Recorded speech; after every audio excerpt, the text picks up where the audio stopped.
আমার কোচি যে এত বড় ক্ষতি করেছে, আপনারা তাকে সামনে নিয়ে আসুন। আমি চাই আমার কোচির যে দুনিয়ার থেকে তুলে দিয়েছে, আমি তার বিচার চাই। যেন আমার কোচি যে পৃথিবীর থেকে চলে গেছে, তার যেন আমি সামনে থেকে যেন আমি তার ফাঁসি দেখতে পারি।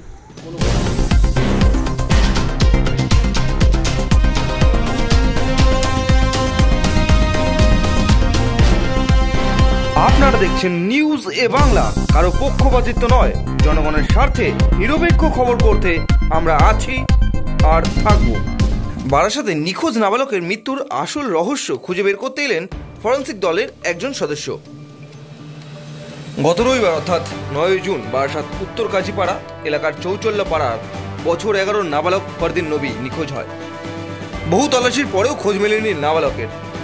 5 দিন পর পাশের বাড়ির শৌচালয় থেকে উদ্ধার হয় নাবালকের ঝুলন্ত পচা গলা মৃতদেহ। পরিবার সূত্রে জানা যায় তাদের কোনো শত্রু নেই। আমাদের কোনো শত্রু নেই, আমরা ভাই বোন কেউ কারোর শত্রু না। সবাই আমরা কারোর যদি একটুখানি কেটে যায় আমরা সঙ্গে সঙ্গে আমরা একজনের হলে আরেকজন ঝাঁপিয়ে পড়ি। আমাদের কেউ শত্রু নেই। এবার আশেপাশেও যে কোনো শত্রু আমরা দেখতে পাচ্ছি না। কি মনে হচ্ছে আমি তো সেটাই বুঝে পাচ্ছি না। কি আমাদের ওই জন্যই তো আমরা করিনি। বাইরের লোক এসে এরকম করতে পারে না, এলাকার লোক করতে পারে না, আপনাদের কোনো শত্রু আছে? আমাদের কোনো শত্রু নেই, এখন যা দেখছি এলাকার লোকই করেছে। এলাকার লোক শোনেন, শত্রুতা কখন হয়? যদি অতগাছ সম্পত্তি হয়, জমি জায়গা থাকে, তখন শত্রুতা বুঝবো। তার দিন আনা দিন খাওয়া। তবে কি কারণে এই মৃত্যুর পেছনে লুকিয়ে থাকা আসল সত্যটা কি, সেই সবকিছুই খতিয়ে দেখতে আজ ঘটনাস্থলে পৌঁছলো ফরেন্সিক দলের এক সদস্য। ঘটনাস্থল থেকে কিছু নমুনা সংগ্রহ করে নিয়ে গেলেন তিনি। কান্নায় ভেঙে পড়েছে মৃত নাবালকের মা।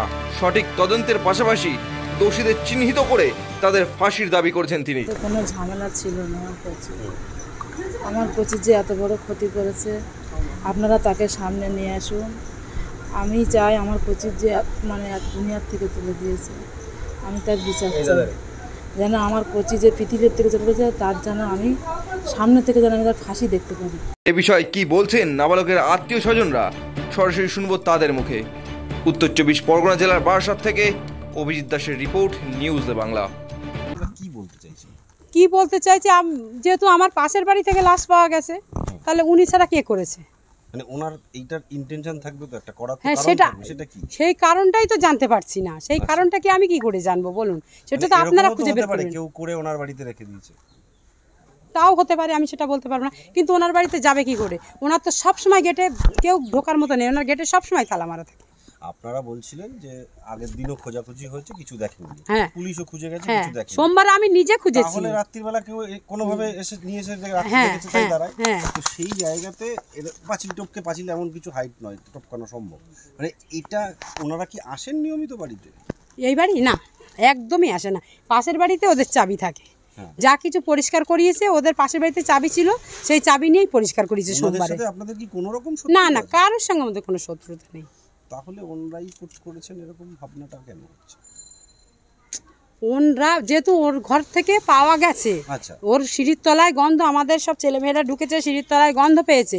আমার কোচির যেটা দিয়ে গলায় ফাঁস দেওয়া ছিল, সেই নাইটির টুকরো, কাঁঠাল পাতা চাপা দেওয়া পেয়েছে আমাদের ছেলেরা। সেই জন্যই আমরা বলেছি যে আমার কোচি হয়তো পাঁচিলে উঠে কিছু ওদের খারাপ কুকাণ্ড দেখেছে, সেটা প্রচার হয়ে যাবে, সেই কারণে আমার কোচিকে মেরে দিয়েছে। এটাও হতে পারে, না হওয়ার কোনো কারণ নেই। তাছাড়া তো আর কোনো কারণ আমি দেখছি না। এবারে সব থেকে বড় কথা, কেউ আমার শত্রুও নেই। প্রথম দিকে যে প্রসঙ্গটা আসছিল বাইরে থেকে কেউ এসে কলা খাইয়ে নিয়ে চলে গেছে, কিডন্যাপের প্রসঙ্গ, যেটা বারাসাতবাসীও আতঙ্কিত হয়ে পড়েছে, সেরকম বিষয় কি আছে নাকি? না, সেরকম বিষয় নেই। সেটা যেটা ওই যে একজন মহিলাকে ধরেছি, সে যখন 2-4 চট দেওয়ার পরে সে বলল যে আমি করেছি, আমি বললাম আমি 2 লাখ টাকা দেবো তোমাকে, বেশি কিনে 2 লাখ টাকা দেবো, আমার কোচি কোথায় রেখেছো তুমি বলো। তখন বললো যে আমি কলার মধ্যে মিশিয়ে খাইয়ে সাইকেলে করে আমার ছেলে নিয়ে চলে গেছে। সেটা কি সত্যি? মিথ্যে কথা তো, এখন তো দেখছি মিথ্যে কথা। আমার যখন এখানে আমার রয়েছে তখন মিথ্যে কথা, উনি এই কথা বলেছে।